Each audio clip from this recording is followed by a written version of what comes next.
La radio como la conoces, déjala de lado. Lo que viene ahora es otra cosa. Alberto Peralta se propuso cambiar tu experiencia como oyente, fusionando elementos que otros conductores han desechado. Tal vez con razón. De todos modos, esta idea ya lleva muchos años con increíble éxito. Se llama Jarro Café y usted, amable oyente, es un cómplice necesario.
Jarro Café a 1000 es presentado por carreterasYalgomas.com.py. Toda la información sobre estructura en un solo sitio web.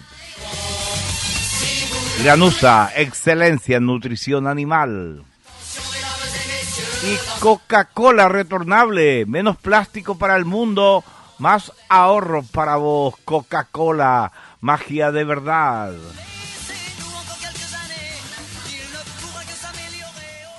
Muy bien, ¿cómo están ustedes? Bienvenidos. Fabi, llamale a Bernardo Neri Farina. ¿Tenés su teléfono ahora?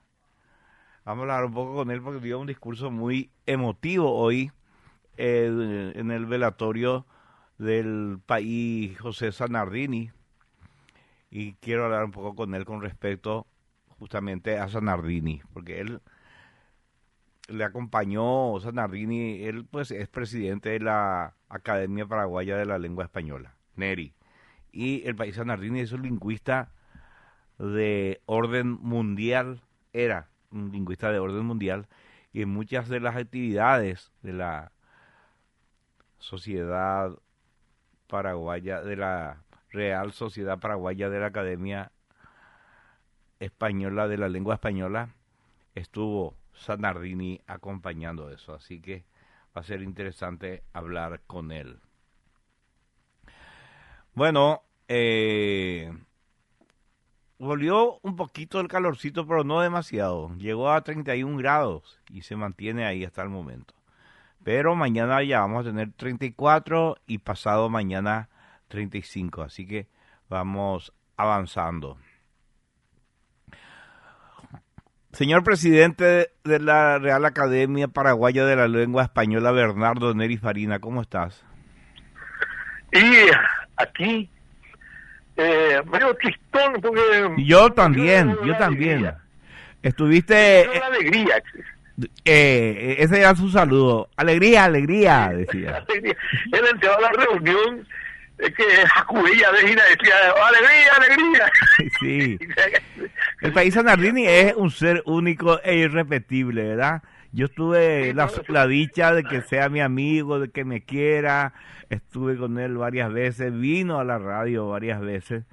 Y una inagotable fuente de sabiduría. Vos estuviste en el velatorio, hablaste en nombre de la Academia de la Lengua Española, sí. Y me gustaría que repitas algunos de estos conceptos que desgranaste, porque son muy atinados y reflejan gran parte, pero nunca todo, ¿verdad?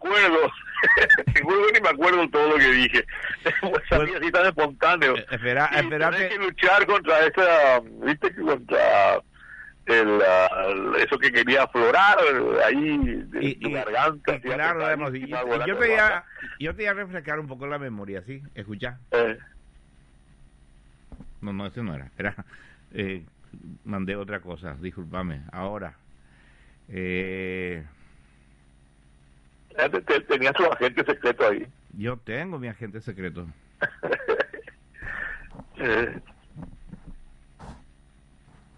Lo que necesito es mayor capacidad de... A ver.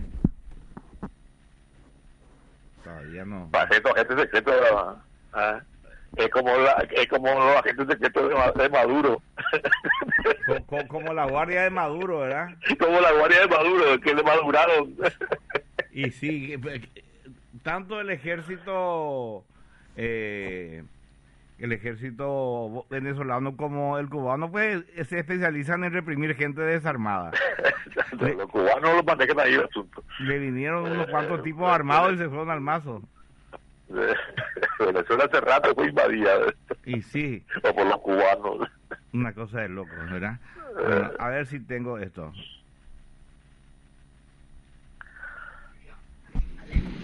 José era eso. Ahí está. Además de lo sabio que era, el erudito en tantas ciencias, no hay ciencia que lo dominara. Además de su bondad, era la alegría pura. Era un hombre hecho en la doctrina de Don Bosco, educar con alegría. Por eso quizás eligió la congregación salesiana para hacerse sacerdote, para seguir a aquel turinés que enseñó con alegría y que enseñó que la educación tenía como base la alegría, que sin alegría no existía la vida. José era eso. Y José, además de prestarnos su ciencia lingüística en la Academia de la Lengua Española, él nos transmitió permanentemente su alegría. Su alegría en todo. Bueno, ese era una parte de tu discurso. Y recordé yo el hecho de que sea salesiano, porque él era un salesiano puro. Exacto. ¿Sabes cuál es el lema de Don Bosco, verdad? Sí, claro. Servir al Señor con alegría. Sí, y educar con alegría, que era lo máximo, que sobre todo nosotros que fuimos de salud salesiano en aquellas épocas, 60, 70. Sí. De esa, de la aplicación de ese tipo de pedagogía, digamos, ¿verdad? Sí, porque todo se hacía prácticamente jugando. Sí. Aprender era un acto lúdico prácticamente para los salesianos bien formados. Y José aplicó eso en su vida cotidiana, inclusive en momentos muy dramáticos que a él le tocó vivir. Él siempre tenía una gran capacidad de resiliencia por el humor que tenía. Era un humor natural, no era algo impuesto en él, sino que le salía. Sí. Él inclusive contaba sus primeros pasos en el Paraguay, en el Chaco paraguayo, cuando llegó, siendo un citadino, un hombre de Brescia, un hombre que estudió en Milán, que tenía tantos títulos académicos que no cabían en las paredes de su casa, y venía acá en el monte ahí él decía siempre, yo ahí me civilicé. Así mismo, impresionante. Yo me acuerdo, Neri, una vez que le dije, ¿y dónde es lo que cómo vivías vos? Porque vivió pues con los ayoreos a tal punto que los ayoreos le adoptaron a él, le integraron a uno de los clanes ayoreos, y se hizo todo un ritual, una ceremonia. Y le dije, ¿y dónde es lo que vivía? Tenía mi choza y un ropero. Pero ¿cómo un ropero? Le dije, ahí en el medio del Chaco un ropero. Sí, mi ropero era un cable que iba en diagonal, cruzaba la choza y ahí colgaba mi ropa, me dice el tipo. Ese era su ropero. Una cosa que, ¿cómo en ese aspecto Paraguay fue bendecido? ¿Cómo un hombre de esa calidad, no solamente tecnológica, científica, sino de esa calidad humana? Así es. Llegó al Paraguay y llegó para quedarse, y para servir, y ese tipo de cosas nosotros quizás no dimensionemos todavía ahora, pero quizás con su ausencia física se va a dimensionar más, por mucha gente queda huérfana. Así es. Muchísima gente queda huérfana. El desfile que hubo esta mañana de tribus, de caciques, de representantes de los pueblos indígenas que él tanto amó y a los que tanto ayudó, fue impresionante. El dolor, los indígenas sí que sienten que es una pérdida irreparable, ¿verdad? Porque lamentablemente yo no veo nadie que haya enarbolado la bandera del indigenismo como él la enarboló. Porque conozco otros indigenistas que van de vez en cuando al Chaco en sus 4x4, se sacan una foto y vuelven. Pero él... No, yo creo que fue la voz de ellos. Sí. Con la autoridad moral que tenía, él podía pedir cosas, exigir cosas. Y era un hombre que era atendido porque era quien era y porque se ganó su prestigio, se ganó la ascendencia moral que tenía, se ganó trabajando y se ganó accionando en el campo. No era un teórico, porque es fácil ser teórico de el indigenismo, tantas ONG que teorizan sobre el indigenismo y todo tipo de cosas, pero no, él estaba ahí dentro, él era un indígena, en el fondo él era un indígena más. Y sí, era un ayoreo, él siempre decía, yo soy ayoreo de la...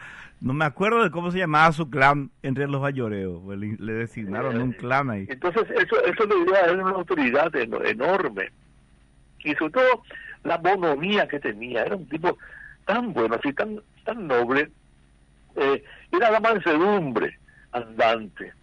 Y me acuerdo que, y además una cosa que justamente estuvimos hablando con alguna gente hoy, era un tipo tan sabio, pero también era un tipo de una sabiduría discreta. Es decir, él tenía hasta cierto pudor para exhibir su sabiduría. No quería hacerte sentir el peso de su sabiduría. Entonces hablaba calmo, solamente hablaba cuando había que hablar, escuchaba mucho, que era otra de sus cualidades, y hablaba cuando le preguntaban. Y otra cosa también, varias veces yo conocí mucha gente que le tentó, por ejemplo, en preguntas que tenían que ver con los dogmas, por ejemplo. Sí. Y él de taquito se sacaba de encima a los tipos, con una elegancia enorme, sin hacer aspavientos de nada, sino con una naturalidad que le daban su calidad, en la profundidad de su pensamiento. Así es. Para más, él defendía ciertos dogmas, pero él era un antidogmático. Y bueno, sí. Una de las cosas que yo le debo a él fue que me pidió que le presentara su última novela, El retorno a la selva, sí. Que es una novela en la que él sienta postura sobre ciertos dogmas católicos que son muy sensibles, y él no tenía ningún empacho en sentar postura. ¿Por qué? Porque tenía ascendencia moral. Nadie podía dudar de su catolicismo, de su cristianismo, de su calidad de sacerdote, y todo ese tipo de cosas. Entonces él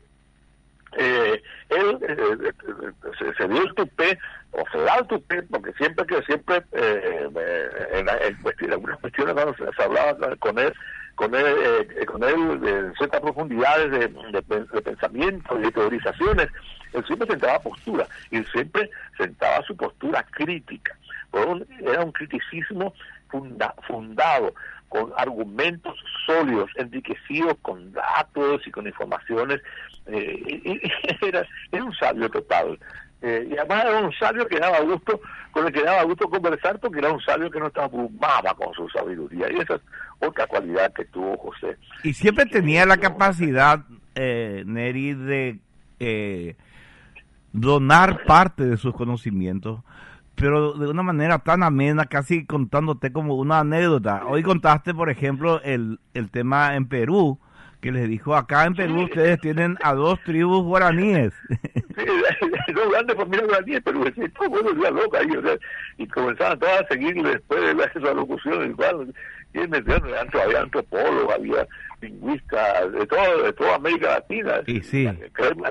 La nata y crema de la sabiduría latinoamericana, lingüística, y todo ese tipo de cosas. Y él dio una cátedra de lingüística y diversidad. No solamente manejaba el hecho de Paraguay, sino manejaba todo el plano de América, con todos los conocimientos que tenía. Así Era mismo. un antropólogo en serio, un antropólogo de campo, no era un antropólogo de gabinete. Entonces eso le daba la capacidad de ejercer como ejerce un hombre culto. El hombre culto tiene la capacidad de unir varios conocimientos y entrelazar ese conocimiento para sacar nuevos conocimientos, y eso es lo que hacía José. Y eso que demostró, por ejemplo, en el Congreso de Lengua Española que se hizo en octubre pasado en Arequipa. Sí. Fue extraordinario. Él y después Benjamín Barán, que habló de la inteligencia artificial. Sí, un capo, Benjamín también, un capo. Sí. Fíjate la gente que llevó la Academia para la Lengua Española. Impresionante, muy bien, excelente. Nosotros nos quedamos sin uno de ellos. ¿Sí? Creo que, no sé, creo que José es insustituible. Muchas veces ha dicho la gente, no, todo ser humano puede ser sustituible. Vos sabés que justamente eso yo dije la mañana de su muerte acá en la radio, que dice, nadie es imprescindible, es un refrán que se repite mucho, pero José Zanardini es imprescindible. Menos mal que nos deja una decena de libros en donde se puede atisbar el mundo que él ayudó a mejorar, porque ayudó a mejorar, realmente ayudó a mejorar.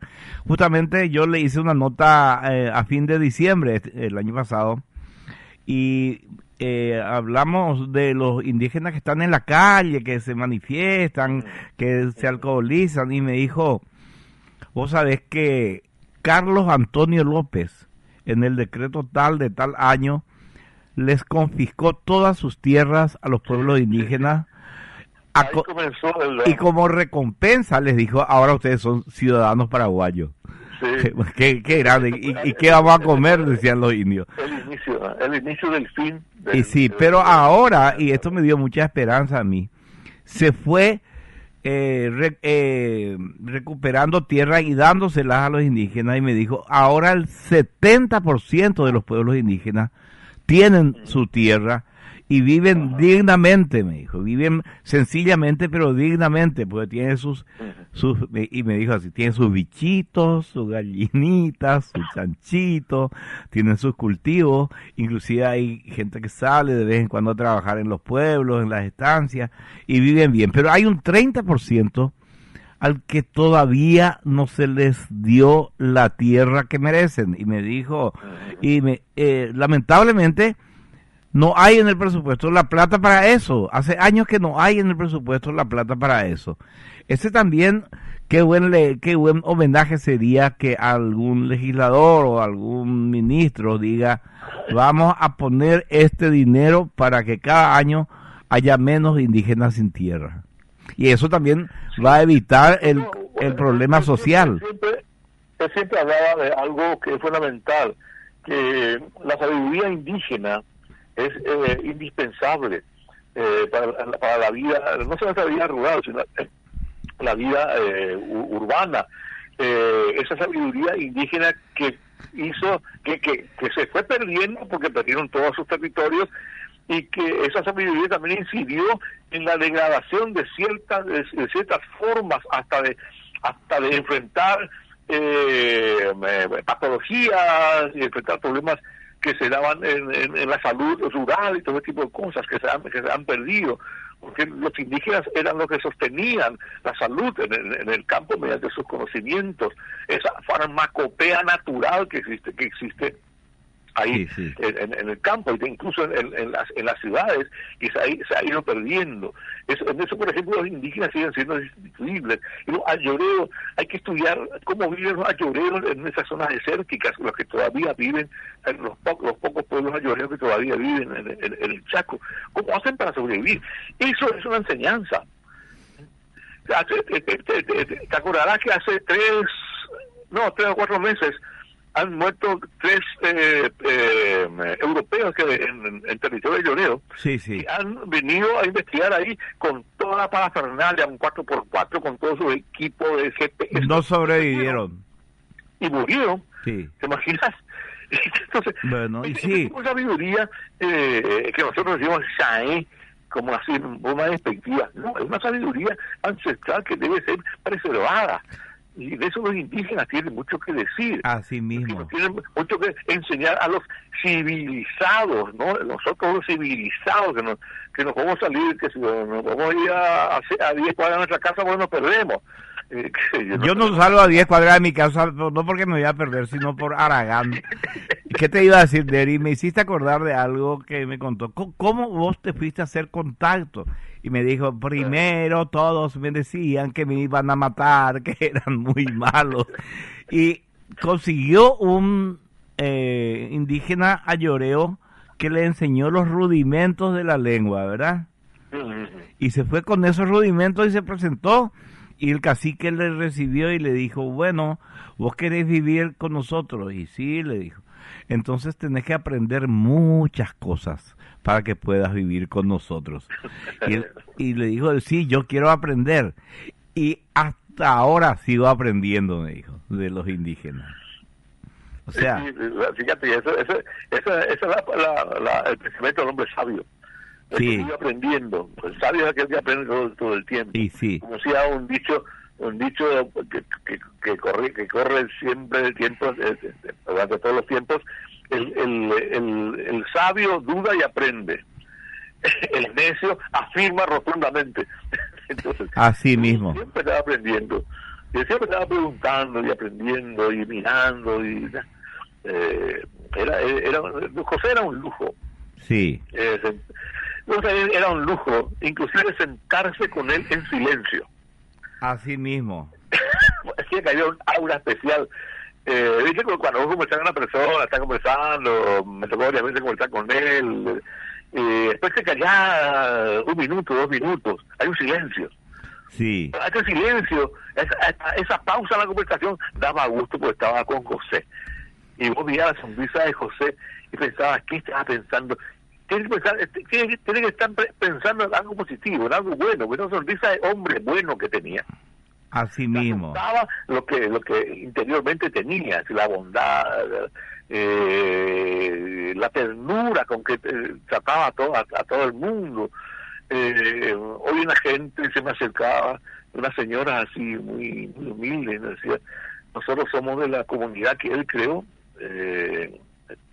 No pude entender mucho, había mucha gente ya, pero decía, nosotros también somos huérfanas del padre José, y bueno, esa orfandad que nos deja a todos los que nos conocimos, a todos los que lo conocimos, inclusive a los que no lo conocieron, porque ahí, a raíz de su fallecimiento, mucha gente comenzó a preguntarle de él, porque vieron la reacción que hubo en varios estamentos, privados, públicos, bueno, públicos no tanto, fuera algunas organizaciones públicas, pero el gobierno no vi, yo no sentí yo que estuviera presente, cuando debería haberle rendido un homenaje también por todo lo que hizo por Paraguay. Y eso todo sí. Por Paraguay, ese amor que él practicó. Él practicó el amor, no es los haiku que dice cualquier extranjero, que dice los haiku y ya está. Sí. No, él practicó los haiku, amor los haiku y el amor a Paraguay, y eso lo demostró con sus obras, con su trabajo. ¿Vos conocés Villa Lombardía? Él... No. Con su dinero, porque vos sabés que él viene de una familia noble y rica. Sí. Con el dinero... La ciudad de Brescia. En Lombardía. Brescia en Lombardía. Entonces él compró en el 83 una gran parcela de tierra en limpio. Y loteó y repartió a la gente que vivía inundándose cada año. Hizo realidad una utopía el tipo. Hizo un barrio que realmente funcionó y funciona hasta ahora, ¿verdad? 83, 93, 2003, 2013, 40 años ya tiene. Por eso, algunas personas, algunos politiqueros le quisieron quedar haciendo ciertos problemas con eso, pero bueno, él me acuerdo, sí, señor. Palpablemente que él lo hizo él con el dinero de su familia. Y sí. No con el dinero público ni nada por el estilo. Así mismo. No, era un tipo que veía la realidad, y sobre todo asumió la realidad de un país subdesarrollado viniendo del primer mundo. Sí. Pero esa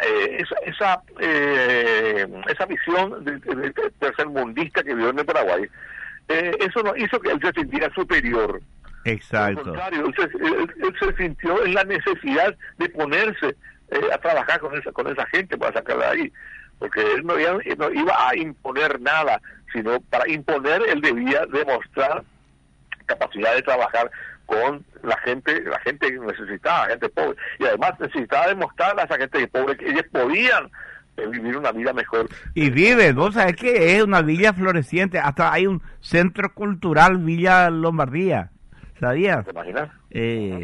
Tiene vida plena y en realidad a lo largo de los primeros años, que siempre son los más difíciles, él les instó a autogestionarse, no a pedir ayuda, sino que a solucionarse los problemas propios de un barrio donde está la gente de escasos recursos, porque era la gente que vivía en zonas inundables. Villa Lombardía... Eso hizo con todas las comunidades con las que trabajó. Eso de insuflarles la idea de que ellos debían autogestionarse. Sí, señor. No vivir como mendicantes. Totalmente. Me acuerdo que hay un libro sobre esto, creo que, no me acuerdo quién es el que escribió, Eduardo Ramírez Bordón. El libro se llama Villa Lombardía, una utopía hecha realidad. Ajá. Y ahí estaban relatos de cómo fue creciendo y cómo fueron organizándose. Muy interesante porque esas son las cosas que hay que mirar y copiar, ¿verdad? Cómo solucionar un problema.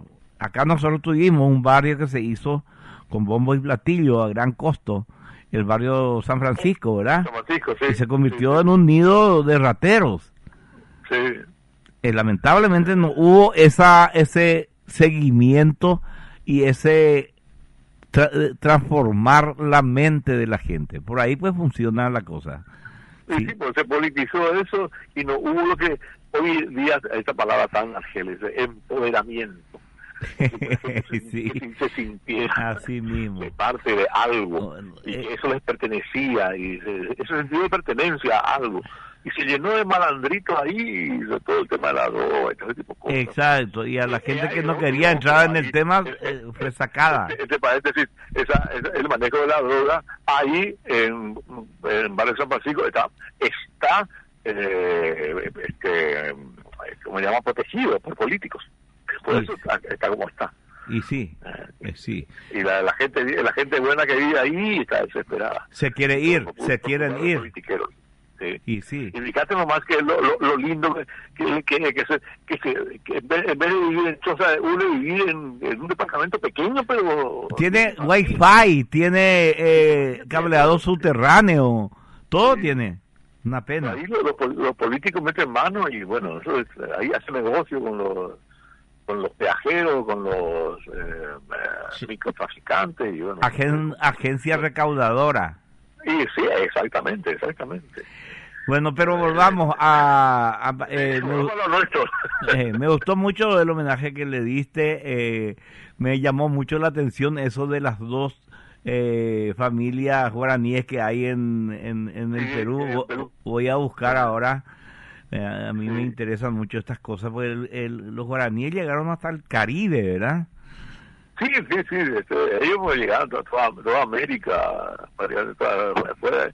Lo que nos hicieron es cruzar la cordillera, los Andes. Porque no querían subirse.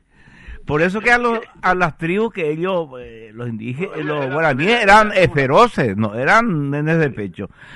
Las tribus las familias que no eran guaraníes se tuvieron que refugiar en las alturas, por eso están los incas ahí por arriba, por los Andes, por todos lados, acá en Bolivia. Porque en el llano y en la selva los guaraníes mandaban.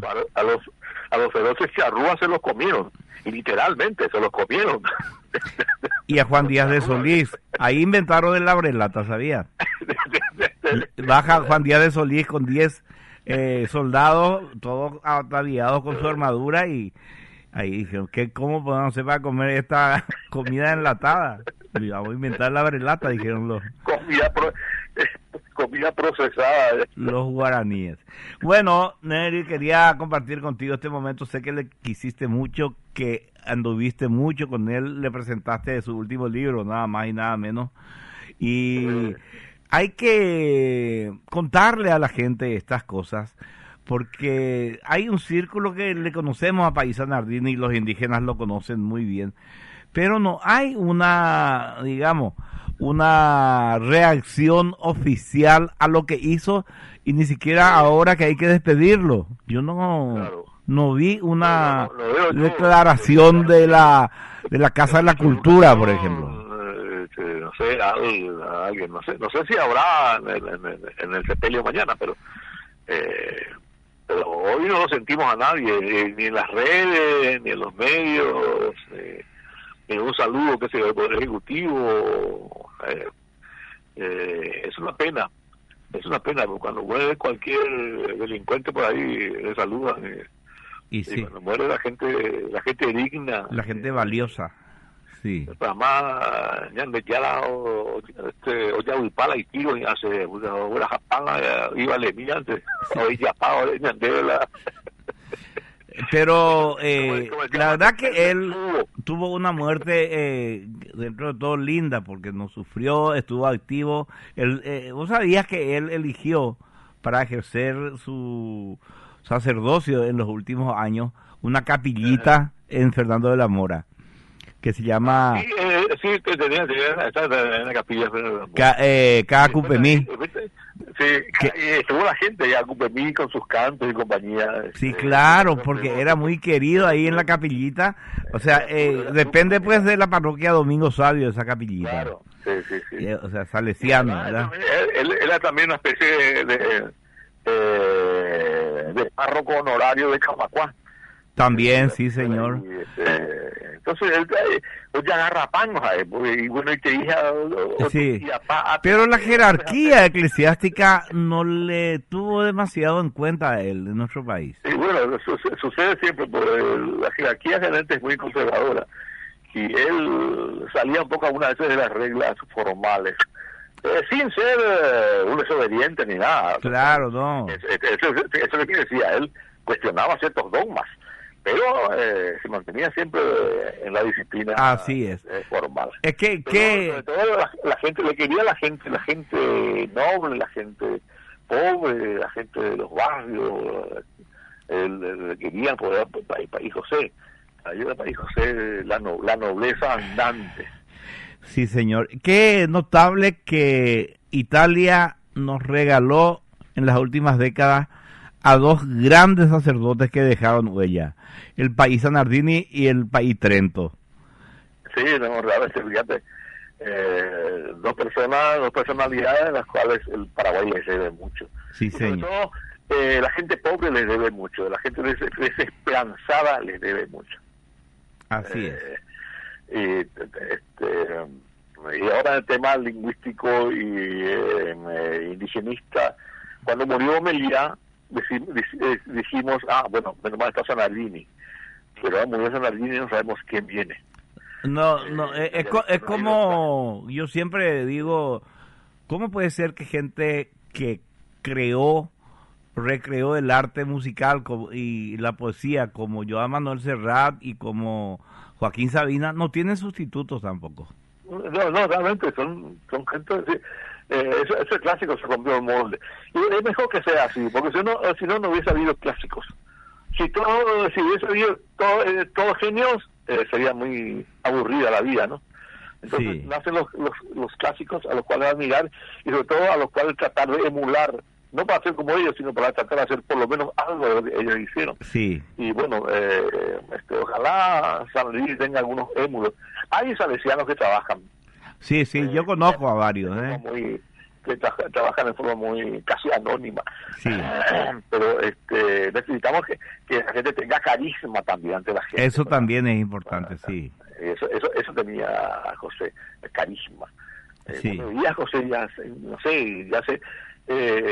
decía hoy Daisy Amarilla, que es su mano derecha, que con el que estuvo escribiendo varias obras que ahora quedaron más o menos inconclusas, decía, él era nuestro hombre luz, él era nuestra luz. Realmente era una luz, realmente. Iluminaba, donde entraba se iluminaba con su alegría, con su humildad, muy rara. Es una persona de las que hay pocas en el mundo, de verdad. Sí. Vos le mirabas y ya sentías la paz que te traía. Así mismo, sí, señor. Así extraordinaria, ¿no? Su faz sereña, como decía la canción sí. de Rivarola. Su faz sereña de seda, te transmitía paz, tranquilidad. Si vos le mirabas, ella te tranquilizaba. Bueno, vamos a seguir recordándolo al país Zanardini y vamos a tratar de inculcarle a la gente, darle a la gente la posibilidad de que tengan el placer de leer sus libros, que son realmente una maravilla de sabiduría y de ficción también, como el último, que es una novela. Son dos obras de ficción que tiene, dos novelas de ficción, dos novelas. Se atrevió a él a hacer, siempre nos decía, bueno, me atreví a hacerlo porque me atreví y las hizo, y le salió bastante bien. Sí. Además del antropólogo tenemos el literato, entonces es un hombre completo y te voy. Y además ingeniero civil e ingeniero industrial. Sí, qué loco, era esa mezcla. Era doctor en química. Sí. Pensá en una disciplina y ese es José. Claro, porque fue filósofo también y teólogo, terminó la carrera de teología. Teólogo, ¿y qué sé yo? Con ala todólogo, Ina. Pues sí, todólogo, Sí. Es lo que los científicos llaman un polímata, un hombre que sabía todo. Yo pensé que era un criminal que mata a un policía, polímata. Sí, mata policía. Bueno, y así es. Dale, Neri, gracias por el tiempo que nos diste y lo vamos a recordar siempre al país, José Giuseppe Zanardini. Sí, esa es función también de los medios. Así mismo, sí, señor. Para que la gente no lo olvide tan pronto. Sí, señor. Dale, nos vemos. Muchas gracias. Gracias, Neri. Un abrazo. Otro para vos, Bernardo Neri Farina, presidente de la Real Academia Paraguaya de la Lengua Española. Oyente, buenas tardes. ¿Cómo está, profesor Alberto Peralta? ¿Cómo anda? Bien, señor. Saludo para tu colega que estaba conversando con usted. Sí, señor. Presidente de la Real Academia. Escuché al final eso, y tiene, no es para menos. Es un hombre muy culto, escucho mucho de él. Yo no sé si él es el que estuvo por México, porque son varios hermanos, creo que son todos periodistas. No, ellos son dos hermanos. Está Amado Farina, que es periodista en Ñandutí desde hace décadas. Siempre daba la hora, pronóstico, cuando todo eso, sí, señor. Sí. Y yo pensé que él estaba por México, pero hay un Farina también por allá. No es de su familia. No es. No. Farina, yo creí que era todo pariente, porque ellos no son Farina, sino Farina. Sí, le anotaron mal, no pusieron la diéresis sobre la ñ. Puede ser. Ferreira. Bueno, Alberto, no, él es muy discreto, digo yo, pero yo como no soy católico, nomás estaba escuchando ayer la grabación que pasó del ya extinto país Zanardini. Sí. Qué tremendo. Esto predicaban con el ejemplo, porque escuché que el señor Neri estaba diciendo justamente que quedan a veces estas personas que muchas veces hablan de no están contra el gobierno, ¿verdad? Y son muy valientes de allá de Cacupé y otros que lo entrevistan que está en el Chaco, pero este señor calladamente, el señor que Zanardini que está refiriéndose, ¿verdad? Es una persona... Estos son de los seres humanos valiosos porque hacen, no es que hablan todo de balde.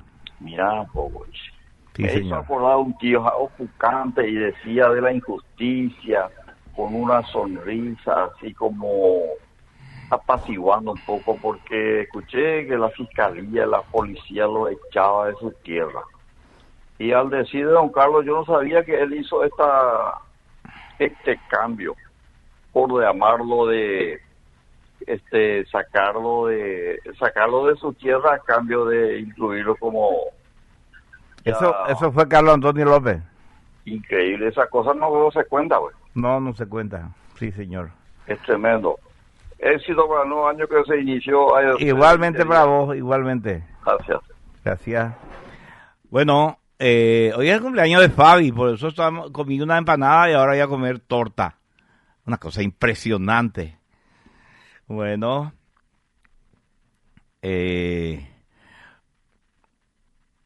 yo lo que digo nomás es, hay seres irrepetibles. Hay seres que realmente no tienen alguien que continúe de la forma que él hizo su labor.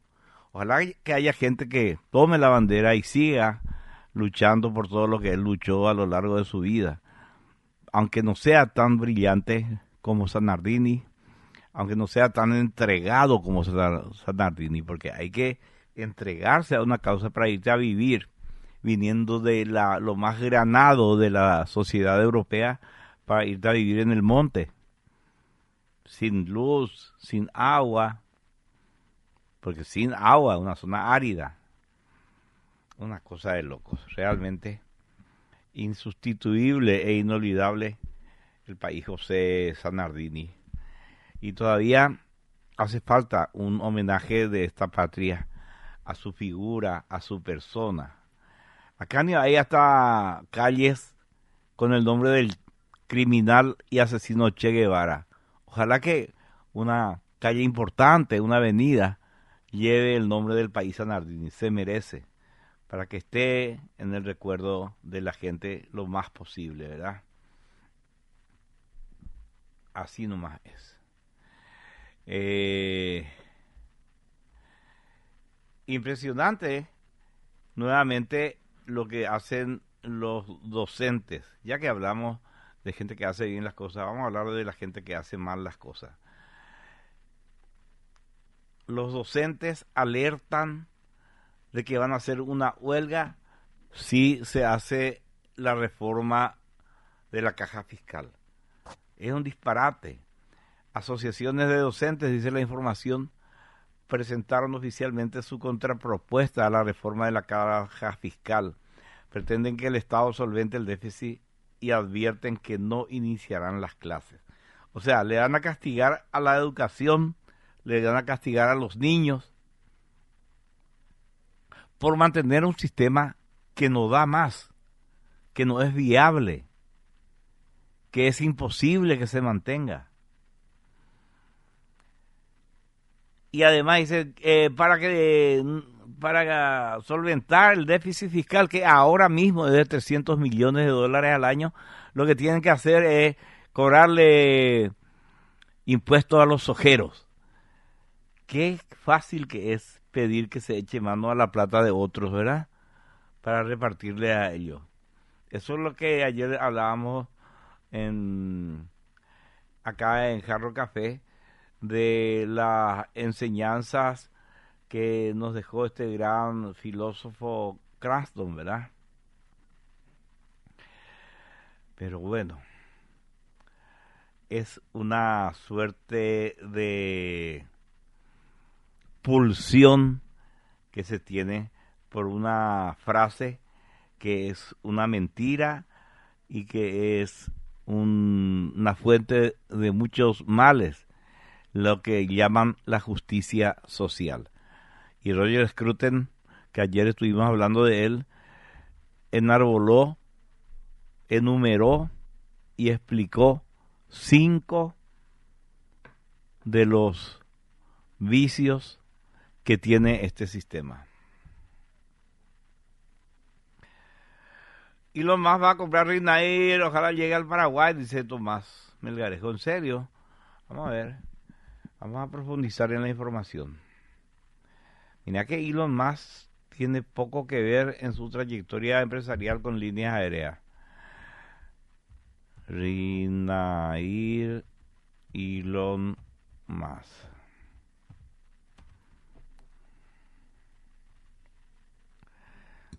Sí. Ah, bromeó con comprar Ryanair y pone a Ryan al mando, eso es lo que dice. No es que va a comprar, hizo una broma al respecto. Más bromea sobre la compra de Ryanair y Oleari contraataca con los desnudos de Gross, dice. El consejero delegado de Ryanair, Michael O'Leary, afirmó este martes que Elon Musk debería pasar menos tiempo desvistiendo mujeres y niños en X después de que el magnate estadounidense haya bromeado respecto a la compra de la aerolínea irlandesa. Los dos empresarios llevan días enfrascados en una guerra dialéctica a raíz de que O'Leary declarase en una emisora de radio irlandesa que Musk no tiene idea alguna sobre aviones y lo describió como un idiota muy rico. Este calificativo era parte de su respuesta a una pregunta sobre la posibilidad de que Ryanair ofrezca en sus vuelos internet con la tecnología de Starlink de Musk, a lo que O'Leary contestó que eso sería demasiado caro, costaría 250 millones de dólares al año al aumentar la resistencia y el consumo de combustible. Lo que Elon Musk sabe sobre vuelos y resistencia aerodinámica es cero. Francamente no le prestaría atención a nada de lo que Elon Musk ponga en ese pozo negro suyo llamado X. El estadounidense por su parte contestó que O'Leary era un completo idiota y que debería ser despedido como anticipo de una encuesta publicada este lunes en su perfil de X, en la que planteó la compra de Ryanair para restablecer a Ryan como su legítimo soberano, en referencia a Tony Ryan, el fundador de la aerolínea fallecido en 2007. Está fuerte la pelea. En declaraciones hoy al Financial Times, O'Leary contraatacó con referencia a la herramienta de inteligencia artificial de X y la polémica por sus funciones de alteración de imágenes, incluyendo el desvestido de personas reales para mostrarlas en bikini, ya eliminadas por la multinacional. Aclaró asimismo que sus comentarios sobre Starlink no habían sido en absoluto despectivos, pero añadió, si Musk quiere protagonizar una rabieta idiota en su cuenta de X, que Dios le bendiga, agradecemos cualquier publicidad. De hecho, Ryanair ha renombrado su campaña de vuelos para enero como la gran oferta de asientos para idiota, que presentará mañana en Dublín en una conferencia de prensa de la mano del propio O'Leary. Creo que poner 2 antenas sobre nuestros aviones no nos costaría nada en combustible. No solo cree que poner 2 antenas sobre nuestros aviones no nos costaría nada en combustible. No solo se equivoca en cuanto a la aerodinámica, sino también en cuanto a las normas de propiedad de las aerolíneas, agregó O'Leary. Están tirándose con flores, ambos los dos. Resulta que SuperGrok se llama la inteligencia artificial, o sea, Grok es la inteligencia artificial a la que acceden todos los usuarios de X. Pero SuperGrok es la inteligencia artificial a la que accedemos los que tenemos una cuenta premium, que no es la cuenta certificada que te pone el sellito azul. Pagas más y tenés cuenta premium. Bueno, esta cuenta premium lo que hace es te da la posibilidad de acceder a una máquina fantástica. SuperGrok es probablemente la inteligencia artificial más poderosa de la actualidad. Vamos a ver qué dice Julio. Escuchemos. Alberto, para colmo, estos docentes se hacen de los vivitos y acudieron al concepto de tasas para justificar que las tasas que le van a cobrar a los arroceros y a los ojeros para calzar el déficit de la carga fiscal. Y las tasas se paga por la contraprestación que tiene que dar el Estado. ¿Qué contraprestación le daría el Estado a los arroceros y a los ojeros si es que se les llega a cobrar una tasa? Se hacen de los vivitos en vez de utilizar el término que ellos quieren utilizar, que es impuesto, utilizaron el de tasa. Pues el presidente había prometido también, por otra parte, de que no iba a crear nuevos impuestos ni iba a elevar los ya existentes, la tasa de los ya existentes. Un abrazo, Alberto. Totalmente de acuerdo. No sé si se quisieron hacer los vivitos o son muy ignorantes nomás y no saben la diferencia entre tasa e impuesto. Impuesto es lo que el Estado te cobra de las ganancias que vos generás, con la excusa de que eso se va a usar en la sanidad, en la educación, etcétera. Y la tasa es lo que vos pagás por recolección de basura, por ejemplo. O sea, te prestan un servicio directo a vos, que saca tu basura, viene un camión y lleva la basura, y vos pagás una tasa por ese servicio. Son cosas muy diferentes, impuestos y tasas. O a lo mejor tenés razón, Julio, y se hacen los vivitos y impuestos, pues es directamente aceptar que te están despojando de algo, te imponen algo, por eso se llama impuesto. Creo que Elon sabe de aeronaves ya que tiene SpaceX, ¿cierto? Dice Tomás, sí, claro, un disparate lo que dijo este. Los europeos tienen una excelente propensión al ridículo. A lo largo de la historia han hecho el ridículo. En el siglo XX las dos guerras más sangrientas las protagonizaron los países europeos, las dos guerras mundiales. Y para ganarle al absolutismo, al despotismo, al nazismo en ambas guerras, ¿a quién tuvieron que recurrir? A los Estados Unidos. Una cosa increíble. Bueno, tenemos que irnos a la pausa, pero antes...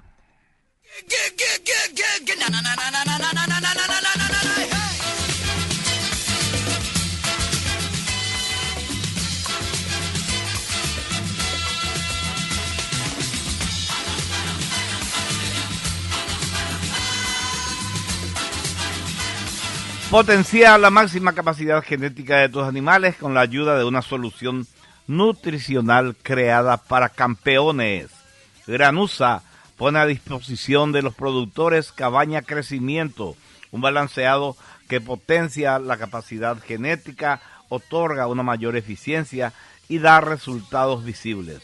Contactanos al 0983-133-133 y desarrollemos juntos tu mejor plan nutricional.